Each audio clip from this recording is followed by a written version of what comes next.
Alrighty guys, this is my LS3 Swap D30. It is one of my absolute dream cars, and one of the most favorite things that we did on this thing was the engine bay shave. Now, it was pretty involved, and I thought today we could just do a walkthrough on all the stuff that we did to get the engine bay to this point. So all these tips and tricks will hopefully help you guys out. And if you don't have any 30, but you're still doing an engine bay shave, that is okay, because all these tips really apply to any car you're doing. All right, so the first step to doing your engine bay shave is just to remove as much stuff from the engine bay as you possibly can so that you have lots of working room. Now, for this shave, we had the engine already out of the car because we were doing this swap. And then you just need to decide what you're going to keep or delete on the sides of the engine bay. So on the E30, you have your coil pack here, which I didn't need because the coils are on the top of the engine on the LS. You have your washer reservoir here, which I deleted because I don't ever use a washer because I only drive this car in the summer.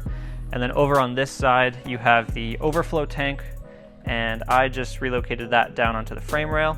And lastly is the fuse block there. I relocated mine underneath the dash, but it is a whole lot of work, so you could always just tape it up nicely so that it doesn't get damaged or get any paint on it during the rest of the shave process. All right, now that your engine bay is all cleaned out, the next step is to just make a plan on how far you want to take your shave. Now, you got to decide where you're going to put your fill plates, what holes are you going to fill, what brackets are you going to delete. It is so nice to make a plan so that you don't get too overwhelmed with the whole process, and also that you don't just start going crazy with a grinder and cutting off stuff that you just really didn't need to. Now, the best way to do all of your fill plates is to first make them out of cardboard. If you can't make it out of cardboard, then you definitely can't make it out of metal.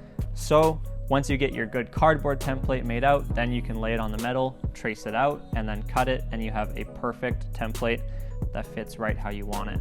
It is so important that you make your templates really precise because it's going to save you welding time, bodywork time, and you're just going to have a better product in the end. All right, before we can weld those fill plates in, we got to get the engine bay ready for welding.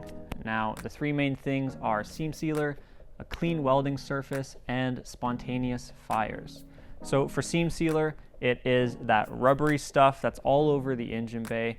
And if you try to weld anywhere near it or weld on it, it's going to crackle and pop and weld like shit, and it'll probably give you cancer too.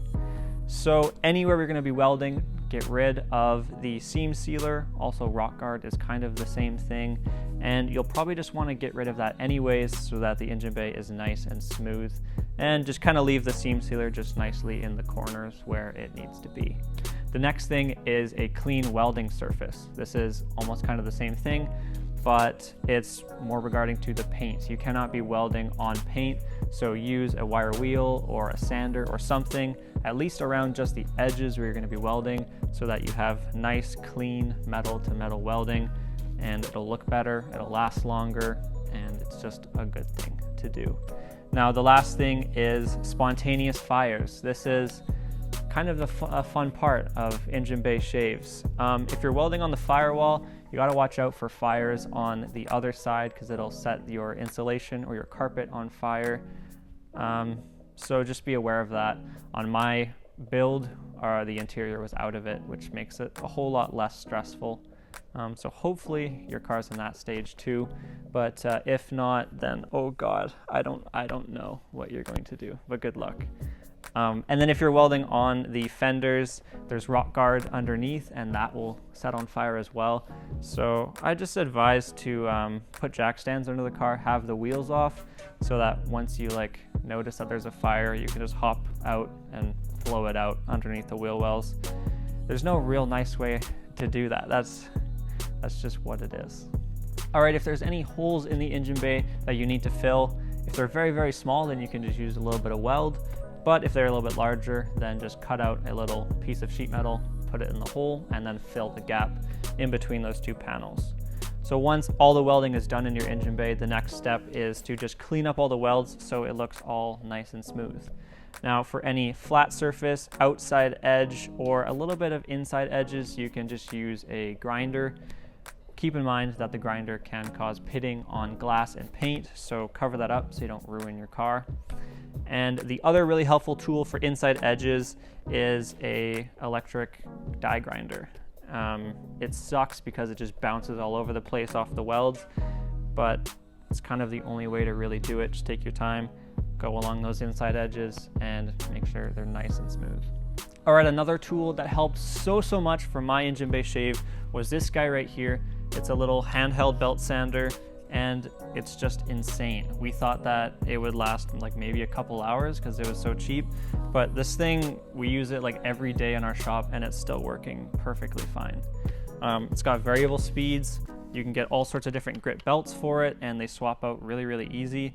And yeah, I cleaned all through here with it.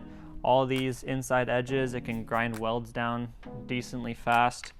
And yeah, if you don't have one of these, I'd highly recommend it because it saves you a whole lot of time.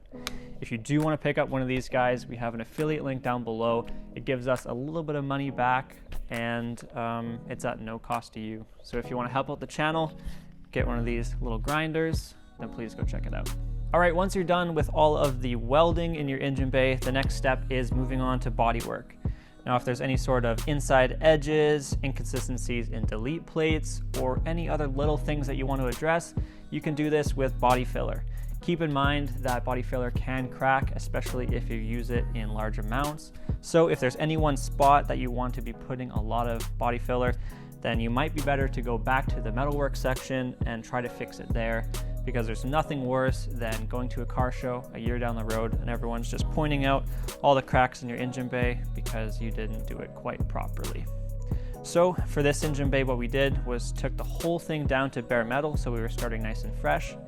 Anywhere where we were going to be putting Bondo, we sanded it down to 80 grit so that the Bondo would stick nice and good. And once it was all cured, sanded it down to 180, then primed the whole engine bay, blocked it out with 320, and it was ready for paint. All right, before we jump into paint, this is our very last chance to check to make sure that everything is exactly how we want it. Now, for your specific car, for your specific engine, is going to really determine what you want and need in your engine bay. For mine, I have a throttle cable, brake booster, and the clutch master cylinder poking through the firewall. Besides that, I have the body engine harness coming through under this fender and going to the front of the car. The engine harness pokes through underneath the tranny tunnel and comes up the back over the engine, and that just gives me a really nice clean look. So double check that stuff before you paint, because once you paint, there's really no going back. Once you are ready for paint, you can use a spray can or a spray gun. I think if you put in all this effort, you might as well just use a spray gun because you're going to get a lot better final product.